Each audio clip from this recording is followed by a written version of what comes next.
देखिए, आज की इस वीडियो में हम क्लास 10th फिजिक्स के प्रकाश का परावर्तन और अपवर्तन चैप्टर के ऑब्जेक्टिव क्वेश्चन को देखेंगे।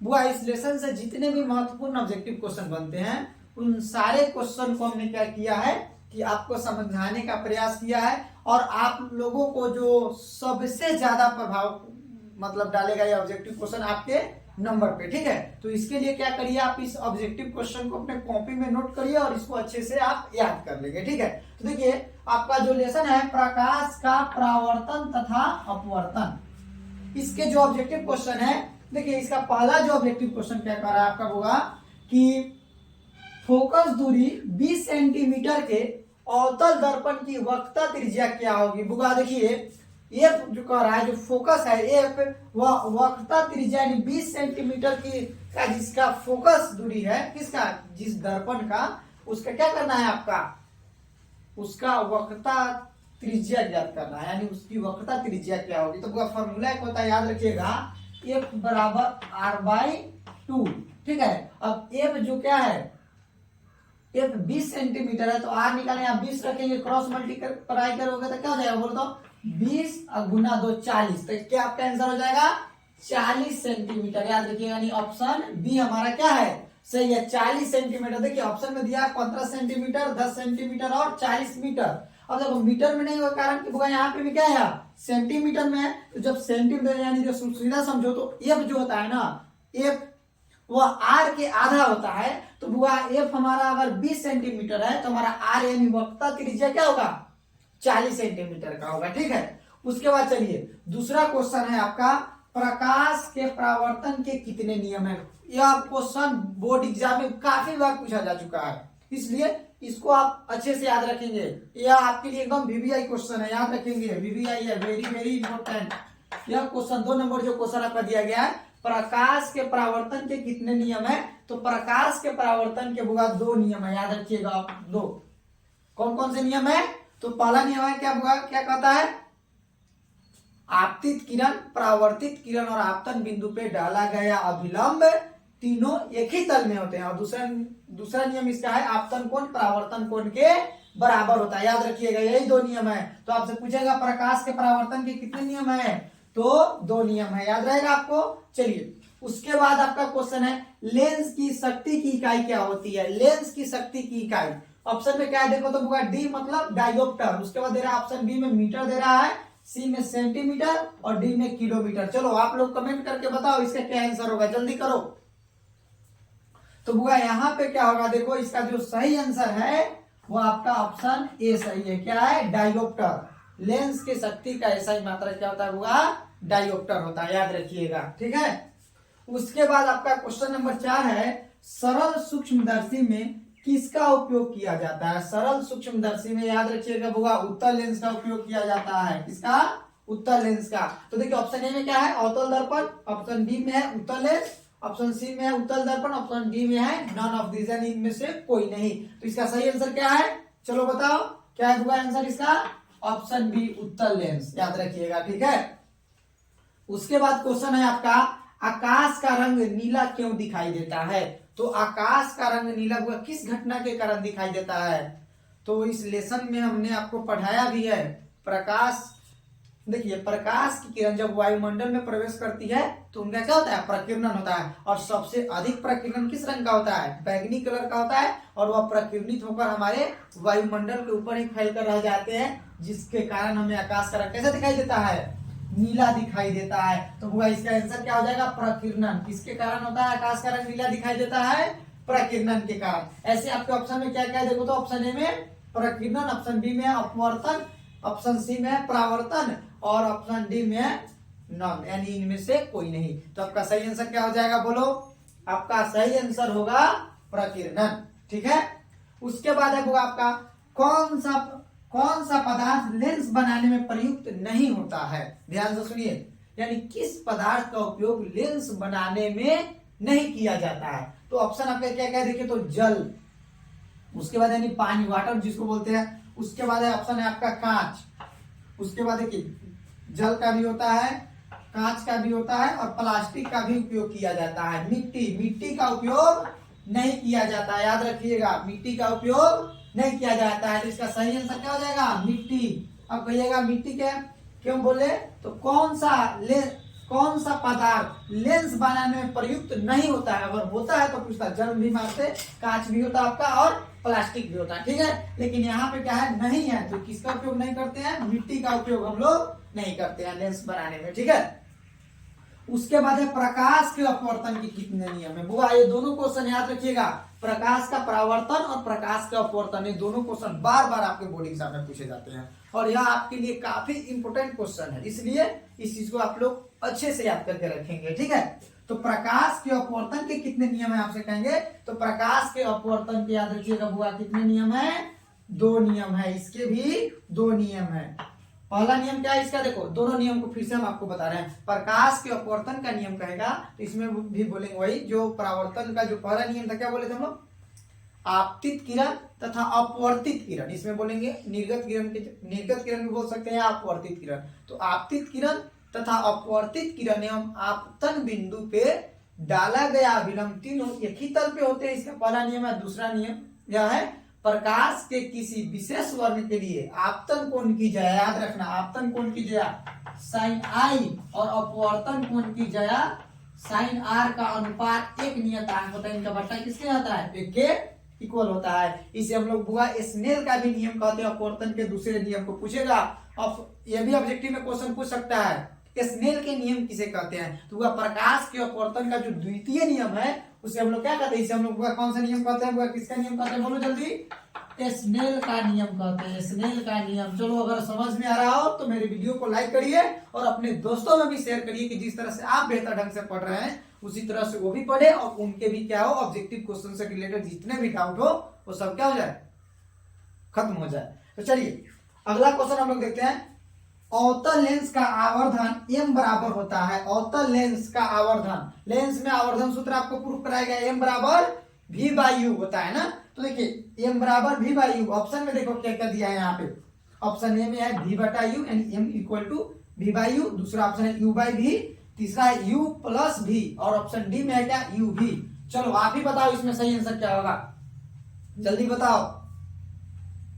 वह इसका जो सही आंसर है आपका वह है v बाई यू, याद रहेगा आपको। इसका सही आंसर क्या हो जाएगा, v बाई यू। इन सारे क्वेश्चन को आप अपने कॉपी में नोट करिए और उसको क्या करें, याद करिए, ठीक है। इसको तो आपको अच्छे से समझा रहे, याद करने की भी आवश्यकता नहीं है, एक बार आप लोग समझ लीजिएगा, हमेशा बोर्ड एग्जाम तक आपको क्या होंगे, हमेशा के लिए याद हो जाएंगे, ठीक है। तो चलिए इसका भी सही आंसर हो गया, क्या होगा, v बाई यू। क्या है क्वेश्चन, अवतल लेंस का आवर्धन m बराबर होता है, तो m बराबर क्या होता है, v बाई यू, याद रखेंगे, ठीक है। उसके बाद क्या है, गोलीय दर्पण में फोकस एवं वक्रता त्रिज्या। देखिए गोलीय दर्पण फोकस, फोकस बोले तो याद रखिएगा f, फोकस बोले तो f है, और वक्रता त्रिज्या r के बीच संबंध है, इनके बीच क्या रिलेशन है उसको दर्शाना है। तो ऑप्शन है f r के बराबर होता है, कह रहा है बिल्कुल नहीं, f r के बराबर नहीं होता है। दूसरा है f बराबर 2r, यानी f जो है 2r के मिलके बनने से होगा, ये भी गलत है। ऑप्शन टी, ऑप्शन सी में है बुआ आपका f r बराबर 2f, यानी इसको लिख सकते हैं f बराबर r बट्टा 2। बात सही है बुआ। फोकस जो होता है वक्रता त्रिज्या के आधी होती है, याद रखिएगा। फोकस जो होती है किसकी आधी होती है, वक्रता त्रिज्या की आधी होती है, यानी r के आधा होता है ये, तो यानी f बराबर r बाई 2। ऑप्शन डी में आपका r बराबर f बाई 2, ये गलत है। ऑप्शन सी सही है आपका, क्या f बराबर r बाई 2, या लिख सकते हैं इसको r बराबर 2f, कोई दिक्कत नहीं ना। चलिए इस चीज को तो पूरा प्रूफ भी कराया गया है आपको, इसका वीडियो भी अपलोड है, आप क्या करिए इसको भी आप देखिए। यह भी आपके एग्जाम में बार बार पूछा जाता है, f बराबर r बाई 2 साबित करें, या क्वेश्चन कहेगा आपसे गोलीय दर्पण के फोकस एवं वक्रता त्रिज्या के बीच संबंध ज्ञात करें, उस समय आपको इस चीज को प्रूफ करके दिखाना होगा। तो इसके प्रूफ का भी वीडियो हमारे यूट्यूब चैनल में अपलोड है, तो उसको भी आप क्या कर लीजिए, इसको देख लीजिए, ठीक है। चलिए उसके बाद क्या है आपका होगा, निर्गत किरण एवं अभिलंब के बीच बने कोण को क्या कहते हैं। सिंपल है होगा, निर्गत किरण और अभिलंब के बीच जो कोण बनेगा उसे हम लोग निर्गत कोण कहेंगे। क्या कहेंगे होगा, निर्गत कोण। इसका ऑप्शन नहीं दिया गया है, मिस्टेक वजह से क्या छूट गया है, ठीक है। इसका क्या हो जाएगा होगा, निर्गत कोण, याद रखिएगा, निर्गत कोण याद रहेगा, निर्गत कोण, ठीक है। आपसे पूछेंगे बुआ, निर्गत किरण और अभिलंब के बीच बना कोण निर्गत कोण कहलाता है, या अपवर्तित किरण अभिलंब के बीच बना कोण अपवर्तन कोण, अपवर्तन कोण, ठीक है, उसको बोलेंगे। और निर्गत किरण कहेगा तो निर्गत कोण बोलेंगे, ठीक है। और आपतित किरण इंसिडेंट रे और क्या बोलते हैं अभिलंब के बीच जो कोण बनता है बुआ, अभिलंब के बीच जो कोण बनेगा उसे आपतन कोण कहा जाता है, ठीक है, याद रखिएगा। परावर्तित किरण के बीच जो कोण बनेगा उसे परावर्तन कोण कहते हैं, ठीक है। इस चीज को आप क्या करिएगा हमेशा याद रखेंगे, ठीक है। उसके बाद आपका बुआ क्वेश्चन है, यहाँ पे देखिए, अब हम लोग क्वेश्चन देखेंगे कौन सा है। 1 मीटर फोकस दूरी वाले, क्या है बुआ, 1 मीटर फोकस दूरी वाले उत्तल लेंस की क्षमता क्या होगी। 1 मीटर, देखो अब एक चीज और देखो बुआ, यहाँ पे चलो देखो, यहाँ पे आपको समझाते हैं कितने नंबर का बुआ है, फिर आपको बताते हैं कितना नंबर हम लोग क्वेश्चन देख रहे हैं। 11 नंबर क्वेश्चन, कौन सा बुआ याद रखिएगा, 11 नंबर क्वेश्चन का सोल्यूशन यहाँ पे P बराबर होता है 1/f और यह होता है मीटर में, याद रखिएगा। यानी जो लेंस की जो क्षमता होती है उसके फोकस दूरी के व्युत्क्रमानुपाती होती है। तो P बराबर 1/f, तो हमारा 1 दे रहा है, ऊपर तो 1 है, और इसका कितना दे रहा है बुआ, लेंस की फोकस दूरी वो 1 मीटर दे रही है, तो बट्टा 1, तो 1 से 1 कट के कितना यानी 1 होगा ना, 1/1 यानी 1 ही है, ठीक है। तो 1 क्या है, और लेंस की क्षमता हम लोग क्या आ गया 1, और एक क्या है लेंस की क्षमता का मात्रक डायोप्टर, तो क्या लिखेंगे हम लोग 1 डायोप्टर। तो इसका आंसर देखिए तो बुआ 5 डायोप्टर है, उसके बाद है 1 डायोप्टर, सही आंसर क्या है 1 डायोप्टर, याद रखिएगा 1 डायोप्टर, ठीक है। उसके बाद दूसरा है -2 डायोप्टर 0.5, सब तो गलत है, इसका सही आंसर क्या हो जाएगा बुआ 1 डायोप्टर यानी 1 डायोप्टर होगा, ठीक है। उसके बाद कह रहा है गोलीय दर्पण के मध्य बिंदु को किसके द्वारा सूचित किया जाता है, याद रखिएगा गोलीय दर्पण का मध्य बिंदु ध्रुव कहलाता है। ध्रुव का परिभाषा कहेगा तो ये गोलीय दर्पण के मध्य बिंदु को क्या कहा जाता है, ध्रुव कहा जाता है। ध्रुव को इंग्लिश में पोल बोलते हैं, और इसको P से डिनोट किया जाता है, P से सूचित किया जाता है। वही F से किसको सूचित किया जाता है, चलो आप कमेंट करके बताओ F से किसको सूचित करते हैं, बोलो बुआ। F से हम लोग फोकस को सूचित करते हैं, और उसके बाद देखो C जो ऑप्शन C में है R को हम लोग किससे सूचित करते हैं, बोलो तो बुआ वक्रता त्रिज्या है हमारा, वक्रता त्रिज्या, इसको हम लोग किससे सूचित करते हैं R से करते हैं। लेकिन यहाँ पे किसको कह रहा है मध्य बिंदु को, तो मध्य बिंदु को P से सूचित करते हैं, याद रखिएगा गोलीय दर्पण के मध्य बिंदु को ध्रुव कहते हैं और ध्रुव को P से सूचित किया जाता है, ठीक। चलो उसके बाद है आपका क्वेश्चन होगा, प्रकाश जिस वस्तु से निकलती है उसे क्या कहते हैं, प्रदीप्त वस्तु कहते हैं, या प्रकाश स्रोत भी कहते हैं। यानी जिससे प्रकाश निकलेगा उसे हम लोग क्या कहेंगे, प्रकाश स्रोत भी कहा जा सकता है उसको, या उसको बोलते हैं प्रदीप्त वस्तु। प्रदीप्त वस्तु का परिभाषा कहेगा तो बोलेंगे जिस वस्तु से प्रकाश निकलता है उसे प्रदीप्त वस्तु कहते हैं, या प्रकाश स्रोत भी कहा जाता है, ठीक है। तो जिस वस्तु से प्रकाश निकलता है उसे क्या कहते हैं, प्रकाश स्रोत, याद रखिएगा। क्या लिखेंगे बुआ, प्रकाश स्रोत, प्रकाश स्रोत। तो प्रकाश स्रोत भी बोल सकते हैं, या इसको बोलेंगे हम लोग क्या बोलेंगे, बोलो तो जिस वस्तु से प्रकाश निकलता है उसे प्रकाश स्रोत कहते हैं, या प्रदीप्त वस्तु भी कहा जाता है, ठीक है। आवर्धन का ऐसा ही मात्रक क्या है, आवर्धन का बुआ कोई मात्रक नहीं होता है, यह विमाहीन है, ठीक है। तो लेकिन ऑप्शन में यहाँ पे दे रहा है, देखो आवर्धन का ऐसा ही मात्रक क्या कर रहा है मीटर, दूसरा कह रहा है सेंटीमीटर, और तीसरा आपका ऑप्शन है मीटर इनवर्स, और चौथा है नॉन, इनमें से कोई नहीं, ठीक है। यहाँ है आवर्धन का ऐसा ही मात्रक, क्या है बुआ आवर्धन का ऐसा ही मात्रक, तो बुआ आवर्धन विमाहीन है, इसका कोई मात्रक नहीं होता है, ठीक है। तो यहाँ पे आपसे देखिए ऑप्शन में दे रहा है क्या, बोलो तो मीटर, सेंटीमीटर, मीटर इनवर्स और नॉन, तो इनमें से क्या होगा, इनमें से कोई नहीं, यानी यहाँ पे जो है ऑप्शन डी सही है। यानी इनकी तो बीमाएं होती ही नहीं है, तो बुआ जिसकी बीमा नहीं होती है उसके क्या मात्रक कुछ होगा नहीं ना, तो यहाँ पे क्या लिखेंगे आवर्धन का ऐसा ही मात्रक कुछ नहीं होता है, नॉन, इसका ऑप्शन डी सही है, ठीक है।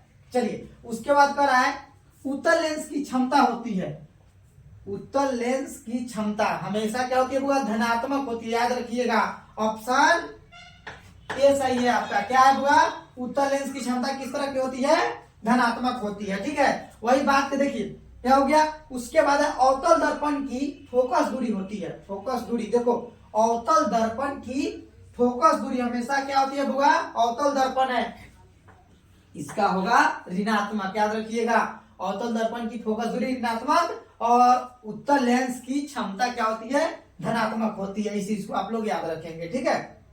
उसके बाद है आपका बुआ क्वेश्चन 17 नंबर क्वेश्चन देखा जाए तो 17 नंबर आपका क्वेश्चन है दर्पण सूत्र। तो दर्पण सूत्र क्या होता है बुआ, तो 1/f बराबर, याद रखना 1/f बराबर 1/v प्लस 1/u, याद रखिएगा। दर्पण सूत्र आपसे पूछ देगा तो क्या होगा 1/f बराबर 1/v प्लस 1/u। उसके बाद क्या है लेंस सूत्र, तो बुआ आपका लेंस सूत्र हो जाएगा 1/f बराबर 1/v और माइनस 1/u, याद रखिएगा। लेंस सूत्र माइनस में होता है और दर्पण सूत्र प्लस में होगा। तो प्लस वाला जो फॉर्मूला है किसका है, दर्पण सूत्र का है, और माइनस वाला जो है वह लेंस सूत्र का है आपका, ठीक है। उसके बाद आपका 19 नंबर क्वेश्चन है आवर्धन सूत्र।